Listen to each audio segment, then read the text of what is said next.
Here at Recover Your Soul, it's not just a podcast, it's a community. And the first Monday of every month from 6 to 7 p.m. Mountain Time, we get together on Zoom to connect in a support group. You can register at recoveryoursoul.net on the events page. And if you've registered in the past, be on the lookout on your email the day of our meetings for your reminder. See you there.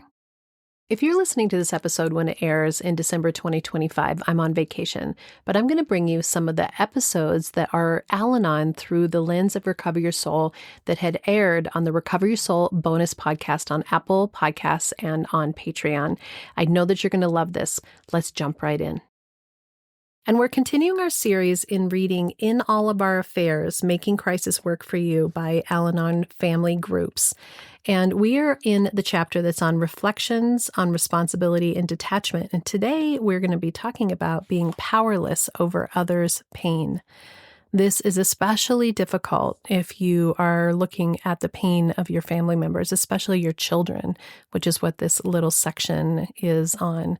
Supporting and witnessing without trying to fix is incredibly powerful. And when we can see the wholeness in everyone in our life, it allows them to walk through painful situations with the learning and the strength that is opportunity there for them to see. Enjoy the episode. Welcome to the Recover Your Soul podcast and community, a spiritual path to a happy and healthy life. My name is Reverend Rachel Harrison. I started Recover Your Soul after having profound changes in my life from my recovery of alcoholism, codependency, people-pleasing, and control addiction. I was guided to share the tools and principles of spirituality and the Recover Your Soul process to help others transform their lives as mine was transformed. For us to overcome external circumstances, we need to turn the attention to ourselves, focusing on our inner change and healing. Positive results in our lives will follow. Welcome back to the Recover Your Soul bonus podcast. I'm Rev Rachel. Thank you so much for being an Apple Podcast subscriber, a Patreon member, and helping support the Recover Your Soul community and taking this deeper dive into your own soul recovery journey. It's incredible how we are just continuing to grow. And I hope that you can feel the resonance of all of us here together doing this profound spiritual work, a spiritual path to a happy and healthy life, that we are indeed using the tools of spirituality, of our own higher consciousness, or desire to awaken, or desire to see our lives from this new perception that's allowing us to really step into this knowing that we can be okay, even if the people, if the situations around us aren't okay. And there's so much going on in the world right now. There's so much just energy in everything. If you believe in astrology and what's happening in all of those places, the energy of all the politics. And then we have all of that playing out within our own families and within our own lives. And I want to give you the opportunity to really step into a place where you recognize the strength of who you are to be able to be in difficult and complex situations from your wholeness, from your strength, from your knowing that you are indeed held by something even greater still, that your higher power is walking this path with you, that we're walking this path with you, that you're not alone. So many of you have come because of Al-Anon, and I am so grateful that I was willing to actually talk about and use the words Al-Anon, because when I first started doing the podcast, I was so scared to say that I was in Al-Anon or that I was in AA because of the 12 traditions.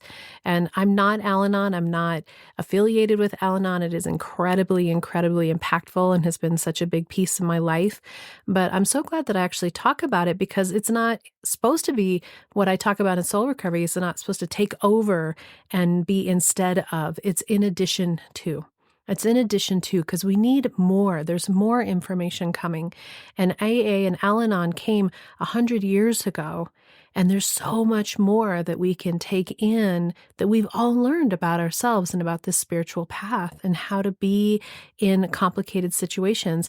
And then our lives have gotten even more complex than it was before. So much information is coming at us all the time. And in your response to a poll where I said, what do you want to hear more about in these bonus episodes? And I really want this bonus podcast to be of value to you, that you feel like you're able to come every Friday, that you're able to get something even deeper. And then you can go back in those catalogs and you can find interviews and all these book studies that I've done to really deepen your soul recovery.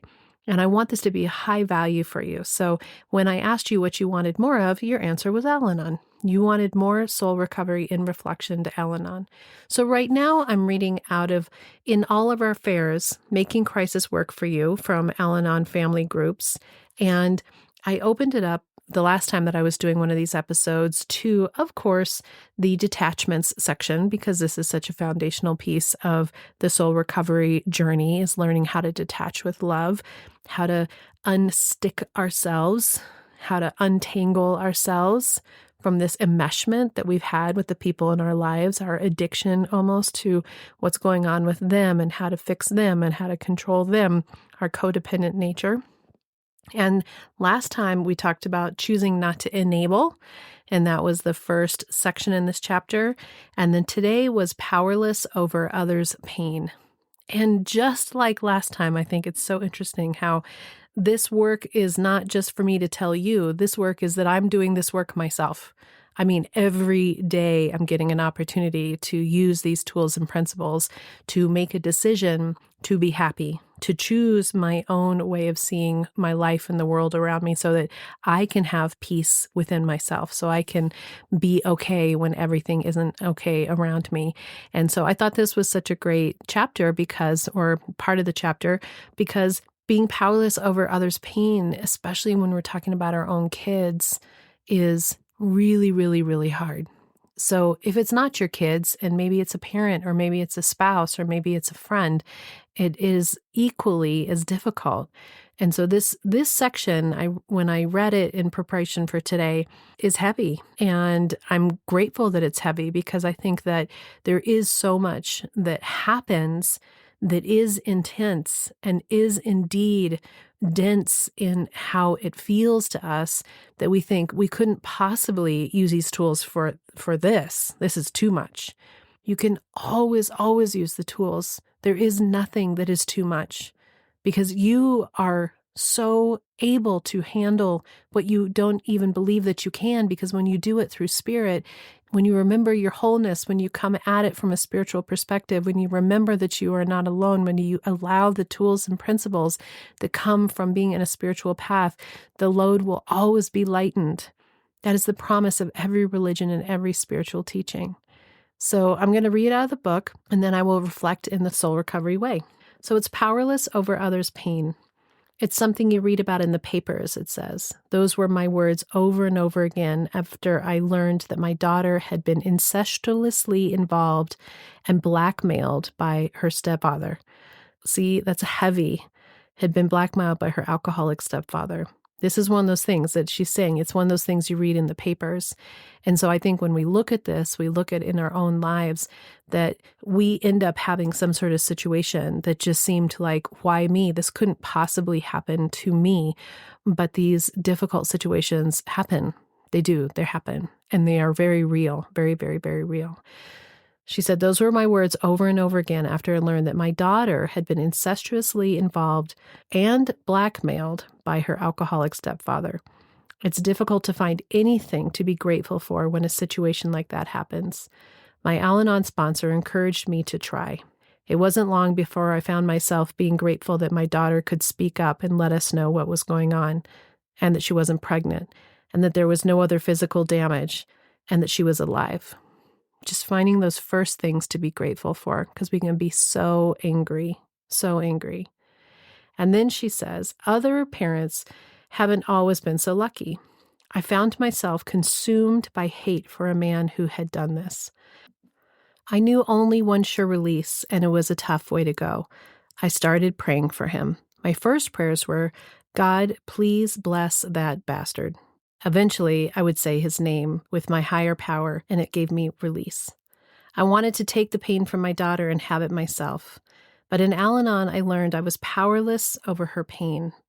As my higher power restored me to sanity, I realized all I could do was be there to reassure her that she didn't do anything wrong.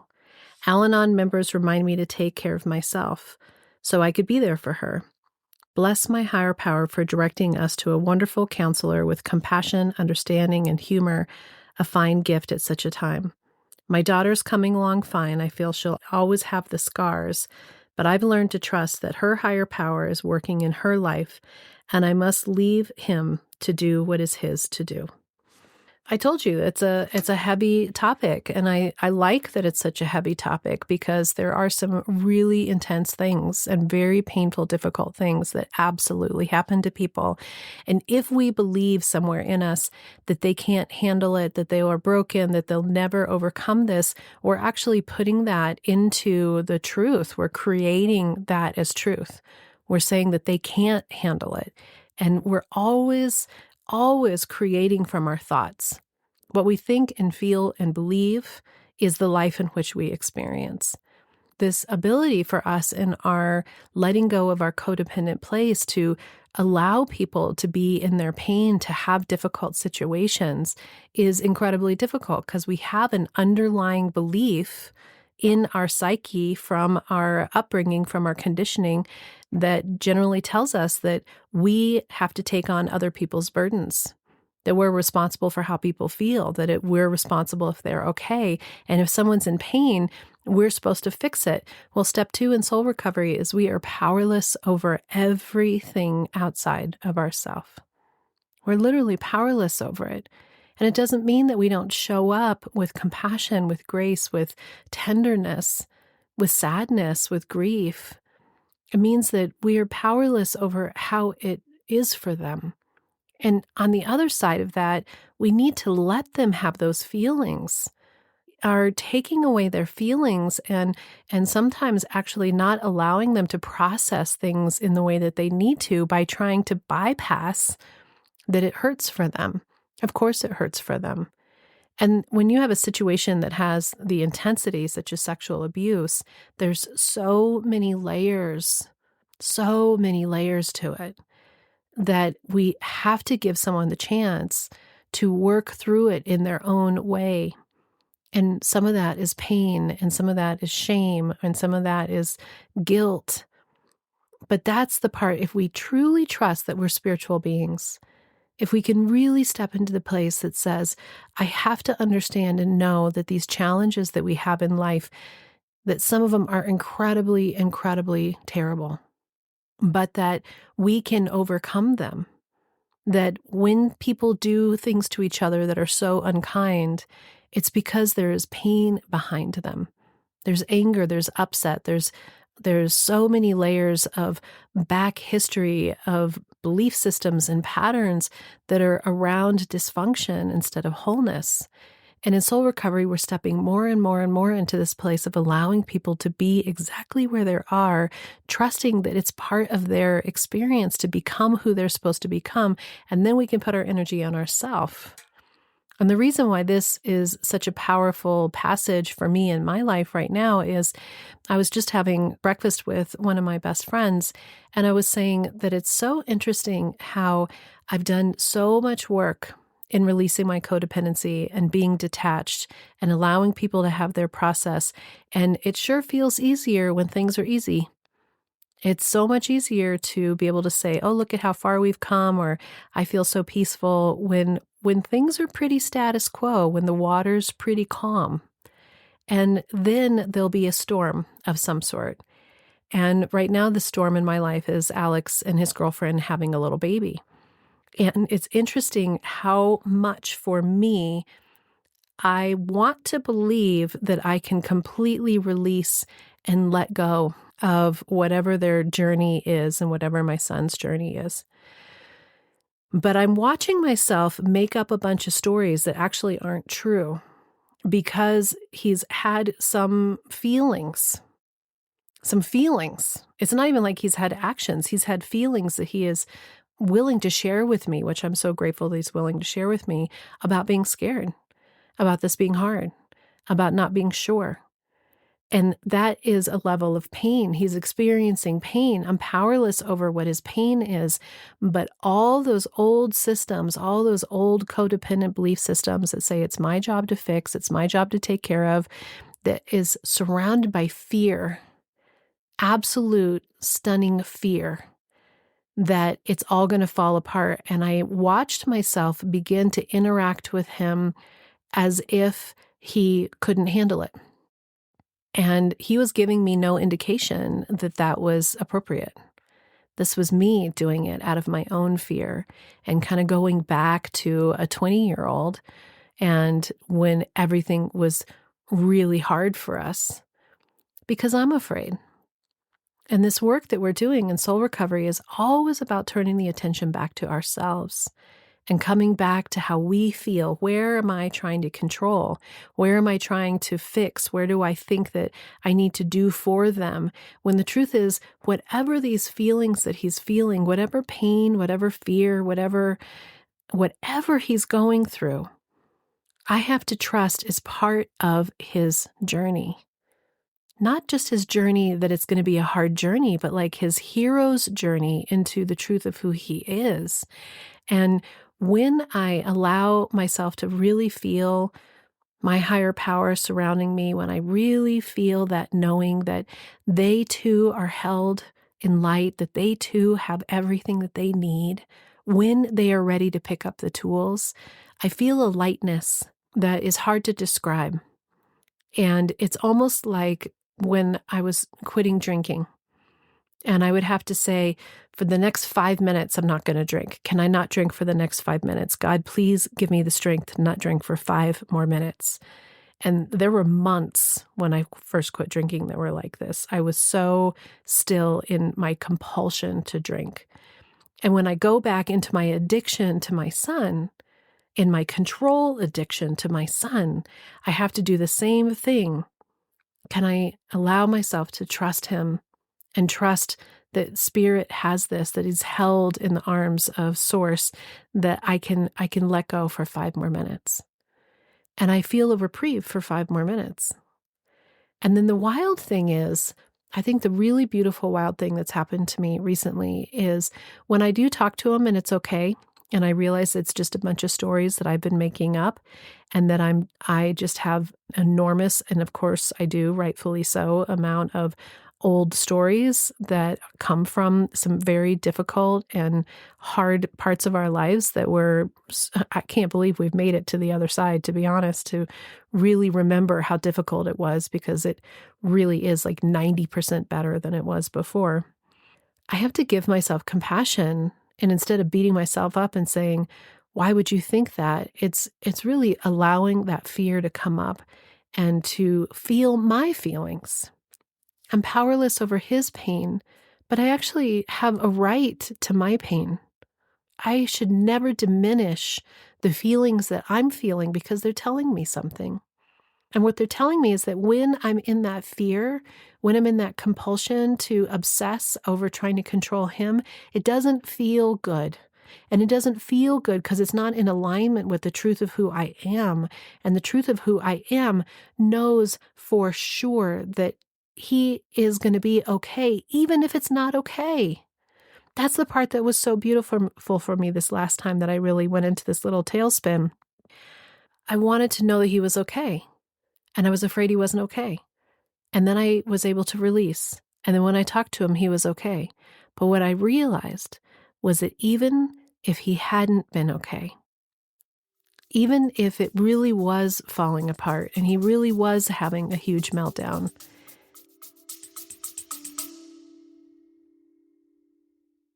whether you've been working Recover Your Soul for a while, with me personally, doing the modules, or you haven't gotten started yet, I have a free gift for you. I recently created the Recover Your Soul 9-step mini workbook, and I want to offer it to you as a gift. Go to recoveryoursoul.net, click the About Recover Your Soul tab, and put in your email and receive a PDF immediately that's going to help you to begin to understand the steps that will indeed offer you a path to a happy and healthy life, healed and awakened. Together, we can do the work that will recover your soul. That was okay for him to have. He is entitled to those feelings. And those feelings are actually going to help him to discover who he is when and if he is willing and ready to do the work to discover who he is and how he wants to heal. The hard part is that there's always some level of cause and effect that's happening through the choices that we make, the thoughts that we have, the feelings that we have. And we do get some backlash on those causes and effects. If you have a husband who is going through, or a wife who's going through a major crisis right now, whether they're an addict or not, I mean, I'm in midlife right now, and I don't know about the rest of you, but generally most people in midlife at some point have a complete crisis of like, who am I and why am I here and what's my purpose? And now I don't know what to do. And before we took care of the kids, and then I was athletic, or this was my job before, this is who I was, and now that's gone. Like, who the hell am I? And it's a really uncomfortable place to be. And that pain, we're powerless over the pain that they feel, but we get the energy that comes from somebody who's really struggling.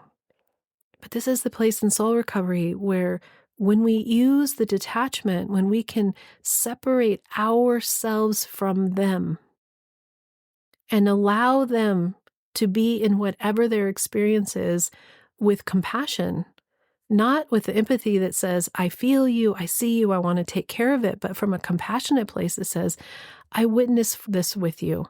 I see how hard this is. I relate. I want it to be different for you because I love you and it's hard to watch, but you're not fixing. You're not taking it personally. You're not thinking that it's about you. You're not running around in a control frenzy trying to figure out what they can do about it. You're allowing them to be in it, but you're also placing an energetic boundary around those feelings, that pain that they're experiencing. You're powerless over their pain, but you're not powerless about the protection that you can put up for yourself. That's not a rejection protection. It's a loving, compassionate protection that allows it to be without trying to change it, without absorbing it, without rejecting it. It just is. And in that space, we can have more curiosity. We can open questions. And this is what happens with me, with Alex and with Rich and with Bodhi, is when I am in a more whole space and they're sharing something with me, instead of my immediately jumping in and trying to have the solution because that would make everybody feel better, and then my inner self would feel better because they'd be safe because everybody's better. I'm powerless over their pain.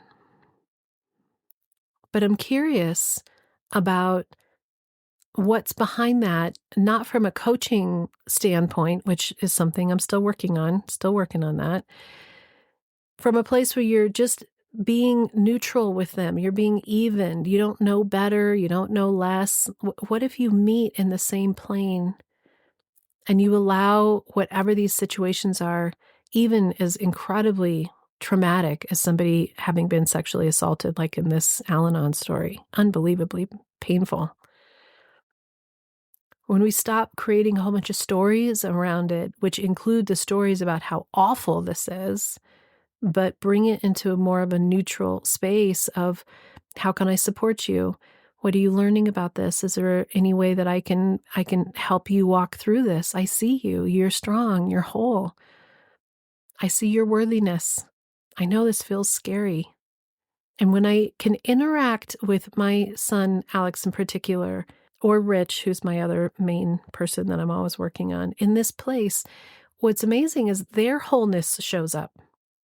Because we're recognizing their wholeness from our wholeness. We're holding a light, we're holding a space that gives them the energy and the ability to touch into that higher part of themselves, and they give themselves the answers that they're looking for anyway. And a lot of that is the only way that they're going to heal in the first place.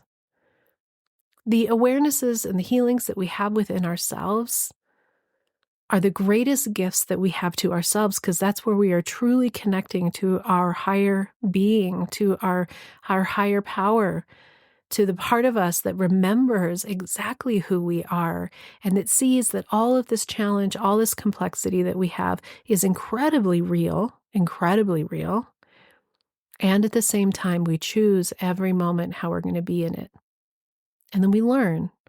And then we see how strong we are. Then we recognize more truly what our true nature is, what our authentic self is. And that's entitled to pain and upset. We're entitled to our pain and our upset. But when we stop throwing it all over somebody else, or letting somebody else throw theirs all over us, then it actually has more space to to do the work that it's to do, to show us what it needs to show us through the feelings. Al-Anon has been so profound in my life because it was the first place I think that I went to where I really heard in mass, it's okay to choose yourself first. It's okay to have your feelings be where you put your energy. You can't change somebody else. Stop putting your energy on changing somebody else. That was the first place I really heard this message over and over and over and over. And that's the gratitude of detachment. You're releasing that heavy burden and responsibility of feeling like you're supposed to do it for somebody else. But you're doing it from a place that really witnesses and recognizes everyone's experiences as being valuable, and that your choosing yourself is the greatest power that you have to heal. And when you heal yourself, the energy, the ripple effect, the ability of how you show up in your life around the people in your life will create change in your relationships. Now, what level they choose to do their own healing or their own awakening or their own raising of their consciousness, we are only responsible for ours. But it will do something. Your life will be changed, and that's the beauty of it. So I hope that you have enjoyed this, and we will have an interview next week, and then the week after we'll move on to the next chapter, which is Tools for Detachment. So that'll be really good to read.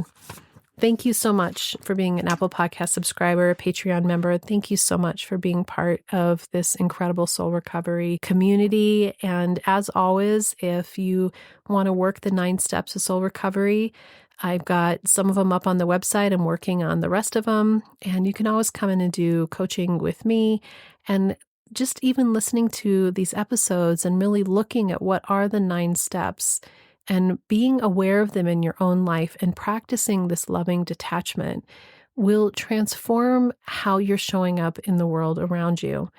And it will bring peace to you, especially when we can truly know that we are powerless over everything outside of ourselves, and feel the freedom that comes from that. Take our power back by choosing our own happiness, a spiritual path to a happy and healthy life. Until next time, namaste. Thank you so much for spending this time with me and being part of the Recover Your Soul community. If today's episode spoke to you and you'd like to connect with the community even more, I invite you to join us on the first Monday of every month for the free online support group on Zoom. It's from 6 to 7 p.m. Mountain Standard Time, where I share a little bit more on the Recover Your Soul journey, and then we break into small groups. You can register at recoveryoursoul.net, and if you've registered in the past, be on the lookout in your promotions folder for the reminder email and link. I'd also love to invite you to listen to the Recover Your Soul bonus podcast every Friday, either as an Apple Podcast subscriber or as a Patreon member. On Patreon, you can become a free member and have access to new episodes for the first week, or you can support this community with the tier that you choose. You can also follow me on social media, Instagram, Facebook, and join the private Facebook group for more connection with this amazing community. I hope you'll visit the website recoveryoursoul.net, and you can sign up for emails so that you can be up to date with everything that's going on, and maybe even join me for a retreat someday. Lastly, I thank you for sharing this podcast and community with anyone that you think that might enjoy or learn from it. I also thank you for giving me 5 stars on any platform that you listen to and writing a review so that others can find the Recover Your Soul community too. Until next time, namaste. The Recover Your Soul podcast and its content is for educational purposes only and is not allied or representative of any organizations or religions. It's based on the opinions and experience of Reverend Rachel Harrison. Recover Your Soul claims no responsibility to any persons or entity for any liability, loss, damage, or cause alleged to be caused directly or indirectly as a result of its use. Applications or interpretations of the information represented herein. Take what you need and leave the rest.